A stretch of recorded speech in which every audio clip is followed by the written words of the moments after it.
So our next speaker is Emily Toner. Emily is a geographer, she's a journalist, and she's a Fulbirght-National Geographic Digital Storytelling Fellow. And what she's going to talk about is dirt, a specific kind of dirt in a specific place. So come on down and tell people what it is you plan to do. Thank you, Greg.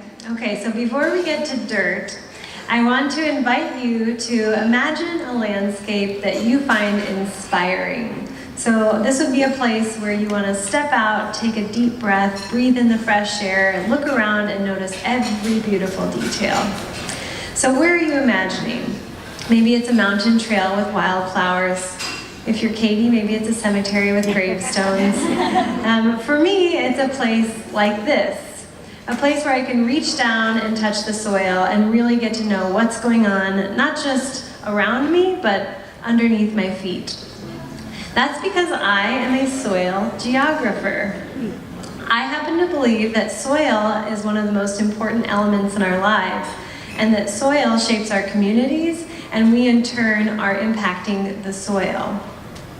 So that's the perspective I take with me when I travel. And for example, when I went to Spain last fall, I didn't want to just try the olive oil and the wine, although that was very nice too.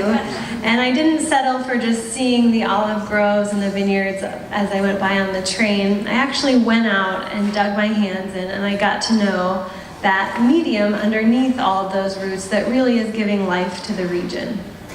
And it's not just shaping the agriculture and the economy, it's shaping the culture, it's shaping what you see, the colors that are around you, and that's true most places you go.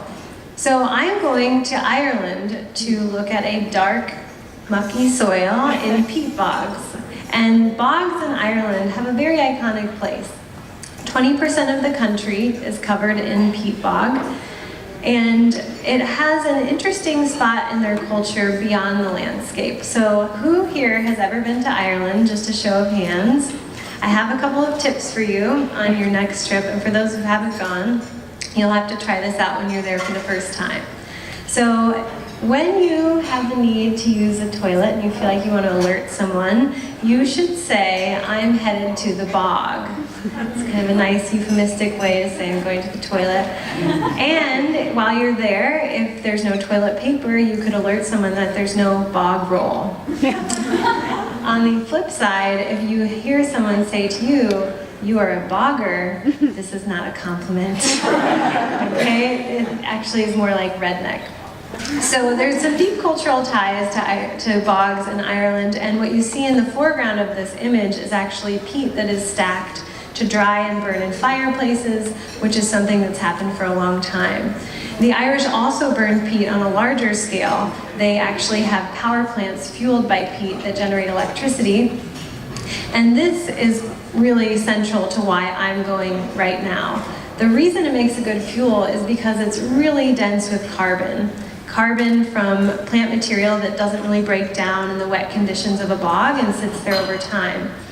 And that carbon is also why bogs are central to the climate change mitigation policies that are being put forth in Ireland and the European Union right now. So I will be exploring in Ireland over the next year how soil is influencing people and how people in turn are influencing that soil. It should be a good time to do that given the political context, and I hope my stories can prompt people to think themselves about what's happening under their feet and how they're impacting that soil. Thank you.